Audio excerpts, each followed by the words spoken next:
एक अमर फल, एक रानी का विश्वासघात, एक भाई की कुर्बानी और एक राजा का टूटा हुआ हृदय।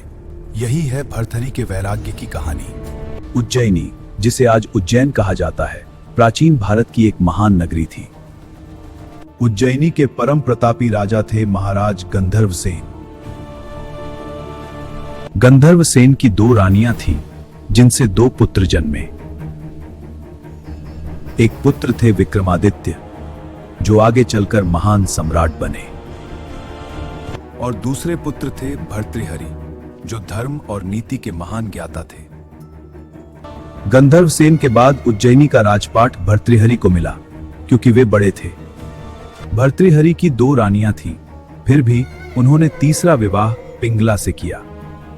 पिंगला अत्यंत सुंदर थी।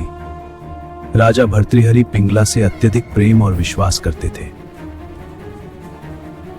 एक दिन विक्रमादित्य ने एक ऐसा दृश्य देखा जिसने इतिहास बदल दिया। विक्रम ने पिंगला को एक नौकर के साथ आपत्तिजनक स्थिति में देखा। वह नौकर घोड़ों की देखरेख करने वालों का मुखिया था।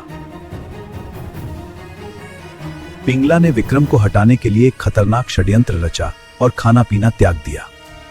राजा ने पूछा तो उसने झूठा आरोप लगाया कि विक्रम ने उसकी इज्जत पर हाथ डाला है। राजा को अपने भाई पर विश्वास था, लेकिन पत्नी मोह में उनका मन डगमगा गया। अंत में राजा ने पत्नी के मोह में विक्रम को दोषी मान लिया। पिंगला ने आदेश दिलवाया कि विक्रम को जंगल में मार दिया जाए और उसकी आंखें लाई जाए।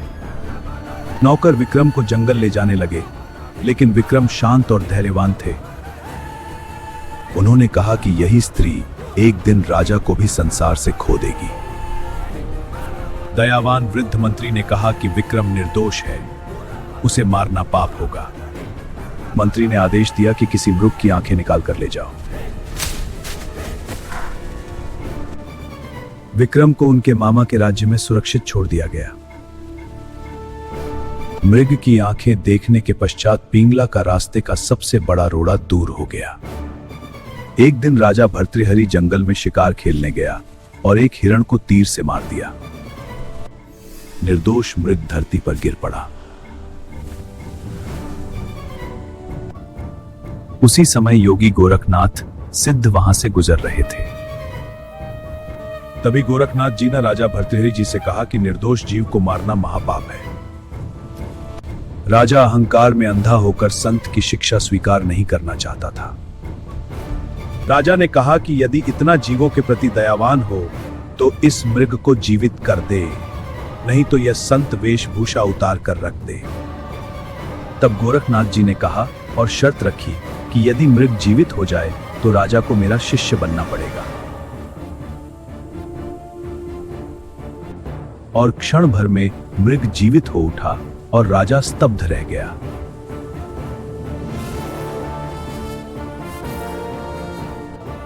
यह देखने के बाद राजा घोड़े से उतरकर संत के चरणों में गिर पड़ा और क्षमा मांगी।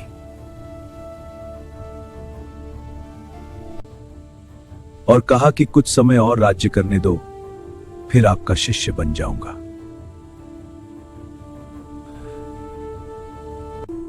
और कहा कि उसकी पत्नी उसके बिना जीवित नहीं रह पाएगी, रो रो कर मर जाएगी।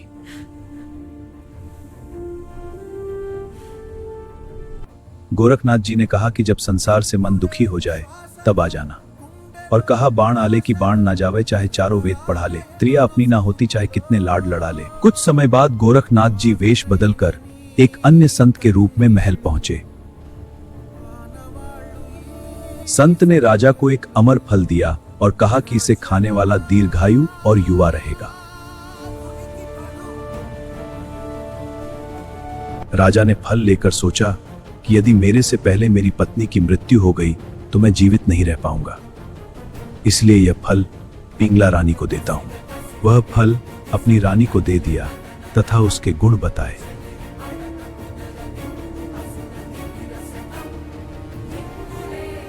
परंतु रानी का प्रेम उस अस्तबल मुखिया से था। रानी ने वह फल अपने प्रेमी मुखिया को दे दिया और कहा कि मैं आपकी लंबी आयु देखना चाहती हूँ। मैं आपके बिना जीवित नहीं रह पाऊंगी। अस्तबल मुखिया उसी शहर की वैश्या के पास जाता था, उससे अत्यधिक प्रेम करता था। मुखिया ने वह अमर फल अपनी प्रेमिका वैश्या को दे दिया तथा उसके गुण बताए। वैश्या ने विचार किया कि इस नगरी का राजा बहुत दयालु है, ऐसा राजा लंबी आयु जीवित रहे तो जनता सुखी रहेगी। यदि मैंने खा लिया तो और अधिक समय तक यह पाप करूंगी। वैश्या ने अमर फल राजा को ला कर दिया और उसके गुण बताए।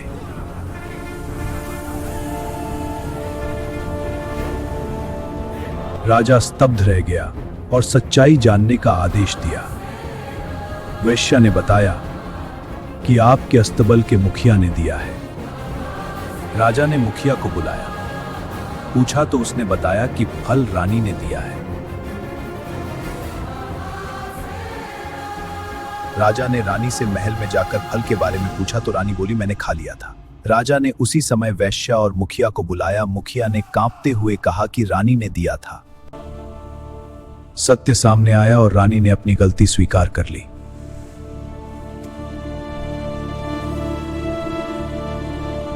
राजा भर्तृहरि अपने भाई की मौत तथा उसके अंतिम वचन को याद करके दहाड़ मारकर रो पड़ा। उस दिन राजा भर्तृहरि ने राज्य त्यागने का निश्चय कर लिया। भर्तृहरि गोरखनाथ जी के डेरे की ओर चल पड़े। महामंत्री को पता था कि विक्रमादित्य जीवित है। विक्रमादित्य को उज्जैनी का राजा बनाया गया। अस्तबल मुखिया को नौकरी से निकाल दिया गया।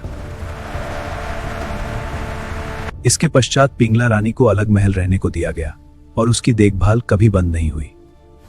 माना जाता है कि राज्य से निकलने के पश्चात उन्होंने अमर फल का सेवन कर लिया, जिससे वो चिरंजीवी हो गए और राजा भर्तृहरि ने अंततः वैराग्य अपनाया और गोरखनाथ जी के परम भक्त बन गए। महल पीछे छूट गया, मोह टूट गया और एक राजा ने जंगल की राह चुन ली। उसी क्षण जन्म हुआ वैराग्य का।